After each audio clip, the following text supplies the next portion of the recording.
All right, now this shit is fucking crazy, man. Like, I haven't really been keeping up with the Trump stuff just because I feel like, I don't know, it's more of like lib brain fucking dumbass shit to be just obsessed with Trump and what he's doing. But this is just so fucking crazy that I had to cover it, man. Like, I really did. So this article is from Common Dreams. It says, deeply alarming. Files seized from Trump include document on foreign nations' nuclear capacity. A document, and this article is by Jake Johnson. A document pertaining to a foreign government's nuclear capacity was reportedly among the files that federal agents seized from Donald Trump's Florida home last month, raising further alarm about the former U.S. president's handling of secret material and, according to non-proliferation advocates, spotlighting the inherent dangers of atomic weaponry. Wow, that is fucking... I'm glad that you fucking started talking to me, bro, because it just leads right into what I was saying. Shit, man. Nuclear weapons with these fucking parasitic capitalist enterprises who will do anything in the name of profit, and these people who have been brainwashed by the system of profit over everything will blow up the fucking world, dude. They will end existence as long as they have a fucking bag of money at the end of it. For real. And Trump is a quintessential fucking example of that. He's like a cartoon 1980s fucking con man, dude. And I seriously don't understand how people could fall for his fucking dumb bullshit. I mean, I do kind of understand because people are desperate right now, man. And America has a huge education problem where we don't teach the things, we don't teach people critical thinking, and that's on purpose. So people like Donald Trump can get the money bag while we all sit here in the fucking dirt and suffer, man.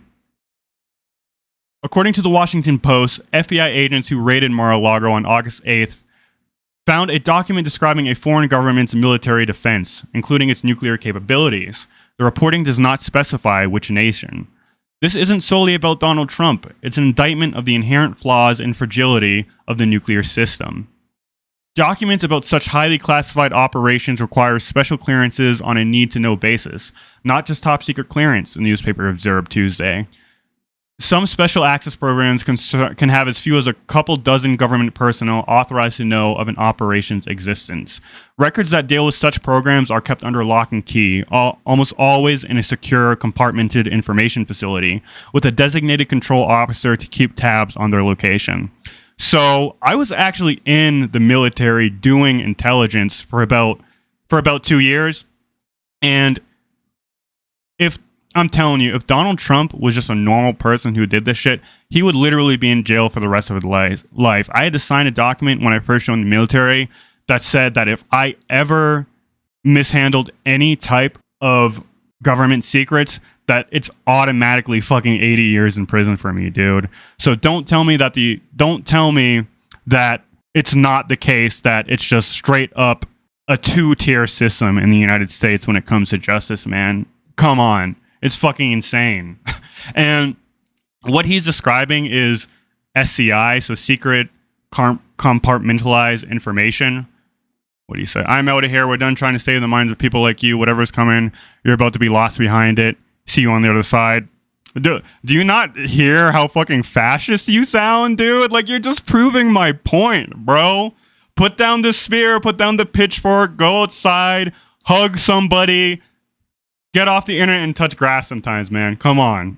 We're all fucking brothers and sisters here, man. You gotta relax. I love you. All right. But no, I was saying that he had information that was top secret SCI.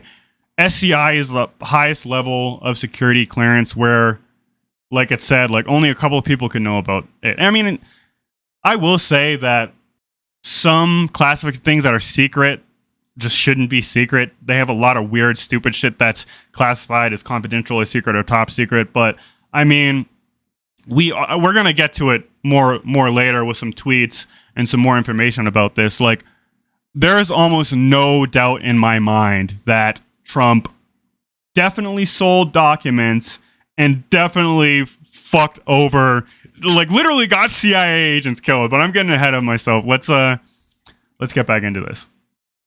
We know blackmail is exceedingly within his realm of behavior, which means literally any nuclear power could be the one implicated here, Miles wrote on Twitter. The reporting is vague and worth noting that it need not be a nuclear weapons country, but could be a country with a nuclear program like Iran. Was Trump holding onto docs about Iran's nuclear program? If so, what for? Last but not least, we know Trump had zero intellectual interest in these issues, Miles argued. There's no chance he held onto this out of simple curiosity, and these are not documents one has by accident. Why did Trump hold these highest level of secrets, and what were his plans? Listen, he is a born con man. 48 empty folders? He didn't just have empty folders because he thought the freaking SCI secret looked cool, man. He did some shit with that, man. You're about to see, man. You have no fucking idea. It's fucked up. All right. The newspaper noted Tuesday that after months of trying, according to government court filings, the FBI has recovered more than 300 classified documents from Mar-a-Lago this year. 184 in a set of 15 boxes sent to a National Archives and Records Administration in January. 38 more handed over by a Trump lawyer to investigators in June, and more than 100 additional documents unearthed in a court-approved search on August 8th. And just for the people who are like, oh, so what? He was a president, blah, blah, blah, blah, blah. Just take out Donald Trump and replace him with Obama. If Obama did this, it would be hell on fucking earth. There would be riots in the streets. There would be militia members trying to do a whole nother fucking January 6th over this, man. Come on. To nuclear non-proliferation campaigners, the new revelations mark yet another damning charge against a global order that has allowed and encouraged the spread of atomic weapons with the power to cause untold devastation. Derek Johnson, managing partner of Global Zero, a campaign supporting the total abolition of nuclear weapons, said in a statement late Tuesday that if you're feeling unsettled about these new revelations, it's important to keep in mind that what's sitting beneath the feeling is nuclear weapons. And he is absolutely right. Just like what I was talking about when I got into the conversation with that guy previously. Nuclear weapons are...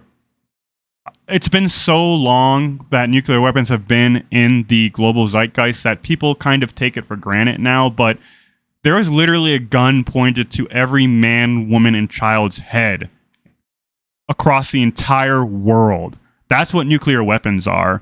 I encourage you to look up videos on how the US and Russia would go about a nuclear war. It would be the total end of civilization. And the way that geopolitics are shaking up right now, it's becoming a more stark possibility that this kind of crap will happen. And we're seriously on a kind of roller coaster of insanity with this shit. And I want to make a distinction too. I actually do support nuclear power. It's cleaner than coal and natural gas, and it has gotten a lot safer since it was first introduced. So we want to have nuance here. Nuclear weapons are extremely dangerous and they should not exist, but we need to use every single resource available to us to stop the climate crisis. All right. That an ousted president could run off with highly sensitive documents in clear violation of federal law is stunning. But the fact that these secrets are about weapons that can kill hundreds of millions of people is orders of magnitude more consequential, said Johnson. Nuclear weapons expose Americans and the world to an unacceptably high, and as we're seeing tonight, unpredictable risk. That part of this story can't be overlooked and is what makes it so alarming. It's also worth noting that the man who carted off state secrets on a foreign nation's nuclear capability is the same one who had absolute authority to launch a nuclear attack at any time, and is doing everything he can to regain that power. And that's exactly why I don't believe in republics, man. Republics, and if you're unsure what a republic is, it's like when people democratically elect leaders to enact laws. No, I believe in some form of consolidation of power, just so we're not in constantly fucking going to meetings all day and arguing over a fucking, how much milk is in the store here or there.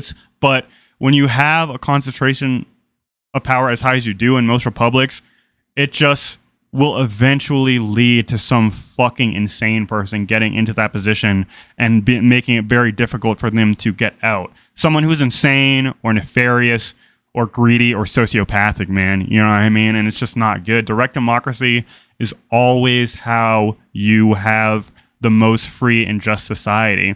And I know that people love to say that humans are naturally greedy and they're naturally selfish, but that is not the case. There have been studies time and time again that show the humility and generosity of human beings as a whole. And that's what we have to believe in if we're going to have a better world for us, because it can happen for us in our lifetime and for generations after us. This isn't solely about Donald Trump. It's an indictment of the inherent flaws and fragility of the nuclear system, Johnson continued. Nuclear risks require an unattainable level of perfection and control. If the system to manage those risks is inadequate in the United States, and it's impossible to conclude otherwise, the same is true in every nuclear-armed nation. The world we live in is simply too dangerous and unpredictable for nuclear weapons. The case for abolishing them makes itself. And he's exactly right. I mean, he's saying the same shit that I was saying, man. Nuclear weapons is just a ticking time bomb. You never know when some fucking insane person is just gonna push a button and send us all into a fucking Mad Max world, man.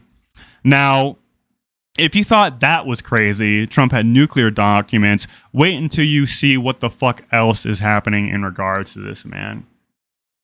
All right. So this comes from Dubious. Russian-speaking fake terrorist Ina Yashishin, Anna de Rothschild, arrived at Mar-a-Lago in May 2021. In September, the CIA sent a top-secret cable to all agents and station chiefs abroad, warning them that too many assets were getting killed or turned. And it continues over here. Oh, damn it. There we go. Potentially, and this is from Tristan Snell, potentially massive in light of what we know now. In October 2021, CIA counterintelligence sent a top-secret cable warning an unusually number of he fucked this tweet up. Number of confidential informants were being killed, captured, or compromised. In January 2021, Trump sold documents on these kind of informants. Come on, man. You cannot convince me that Trump wasn't over here selling our fucking CIA boys over to any government that would give him some fucking cash, man. He is in deep shit and he doesn't give a fuck anymore, man. He's trying to get what his is right now, try to avoid responsibility, and fuck it. That's been his goal the entire time, man. Yeah, and he's also like a man baby who loves attention, but come on, man. Come on. He's getting fucking people murdered. Selling nuclear secrets. It's fucking insane. And unfortunately, there's a strong possibility that he's probably going to get away with it, man. Really. We've got another article here. Damn, did I fucking... Yeah, here we go. So this article titled "Chorus of Legal Experts Denounce Trump-Appointed Judge's Ruling on Seized Documents." And this article is by Kenny Stansel. Legal experts have thoroughly condemned U.S. District Court Judge Aileen Cannon's Monday decision to prevent the U.S. Department of Justice from using materials obtained during the FBI's legally authorized search of former President Donald Trump's Mar-a-Lago home in its ongoing criminal investigation until a special master reviews the documents. Cannon, appointed by Trump and confirmed by Senate Republicans after he lost the 2020 election, argued in her ruling that the DOJ should be temporarily enjoined from examining the more than 11,000 government records seized last month, some of which were marked top secret, while an as-yet unnamed special master reviews them for materials subject to claims of attorney-client and or executive privilege. So basically, the Trump-accorded judge is blocking the investigation. Basically, I mean, she's not, but that's basically what she's doing. She's basically saying that there needs to be someone who looks over the documents to make sure that there isn't anything that has attorney, client, and or executive privilege. The problem with that, which the article gets into, is that top secret documents, especially contained by someone who isn't in office anymore, who's a private citizen, aren't attorney client privilege at all. And he doesn't have executive privilege because he's not the president right now. So it's just obvious corruption, obvious stalling by Trump sycophants. This court is giving special considerations to the former president that ordinary everyday citizens do not receive. Like I said previously, if I had done this when I was working intelligence in the military, my ass would be in a fucking dark cell, padlocked till the day I fucking die, man. It's ridiculous that he's not already fucking in jail, man. Cannon's order blocks federal prosecutors from analyzing the seized materials for criminal investigative purposes, even as it allows other government officials to keep scrutinizing them for purposes of intelligence classification and national security assessments. The New York Times reported Monday, Ronald S. Sullivan Jr., a Harvard Law School professor, said anyone targeted by a search warrant fears reputational harm, but that does not mean that they can get special masters appointed.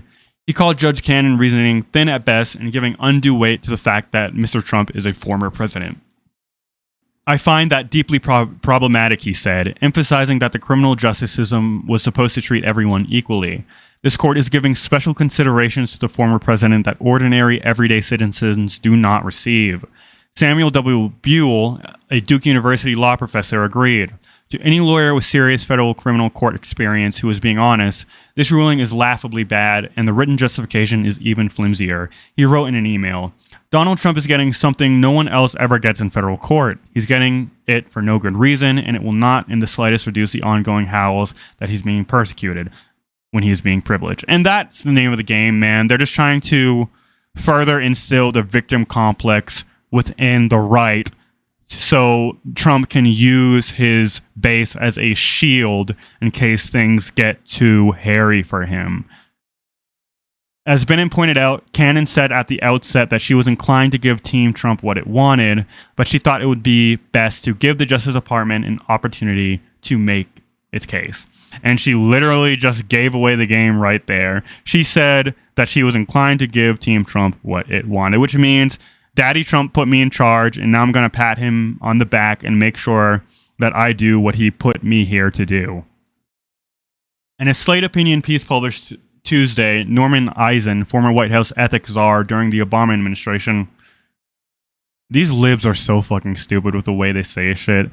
Ethics czar? That is so fucking retarded. During the Obama administration, and Fred Wertheimer, founder and president of Democracy 21, argued that Cannon's order ignores the impossibility of returning these documents to Trump, which is what I was talking about earlier. The pair explained, there are more than 103 classified documents, including 18 designated as top secret, signifying that their mishandling risks exceptionally grave damage to national security. And that's before factoring in other indicia of danger, like the recent revelation that investigators seized 48 empty folders with classified markings, which raises a question: where are the documents? Sold. That's where they are. It is difficult to contemplate any basis for the return of even a single classified document under any circumstances, and certainly while the contents of these folders are unaccounted for. Indeed, Judge Cannon herself acknowledges the danger to national security posed by Trump's request to the extent it would stop the office of the Director of National Intelligence ongoing national security review. The order enjoins the government from further review and use of these documents for investigative purposes, not for purposes of intelligence classification and national security assessments. In this way, the order is inconsistent. Carving out the national security assessment from the injunction undercuts the assumption that Trump may be entitled to the return of these documents, as well as the premise that the ongoing criminal investigation must be halted. How can we contemplate the possible return of documents that could cost the lives of American agents to someone who has already treated these records with such neglect? Again, they don't care. They don't care about it making sense. They're just doing what they're doing because they can. You know what I mean? And there aren't proper mechanisms in place to prevent these abuses of power and authority. Further, how can national security officials make determinations on how best to protect a nation if criminal investigators are enjoined from taking investigative steps that may also serve that purpose? Indeed, some government officials would typically be part of both of these reviews, such as the Attorney General himself. The order's false dichotomy does not take account of those realities that are needed to protect us all. And the last one will be right here. Further complicating matters is that any appeal would be heard by the 11th Circuit Court of Appeals, which has a significant majority of Republican-appointed judges. 6 of the court's 11 active jurists were nominated by Trump alone. Come on, man. It's a big club, and you're not in it, man. You know, like, Trump has done so much shit that should already have him put in jail for the rest of his life, but because we live in this fucking insane system and this two-tier justice system, he is most likely going to get away with it, man. I mean, he's fucked up so much that maybe there's like a 30-40% chance that he could get arrested and have things done, but I seriously doubt it, you know? I really do.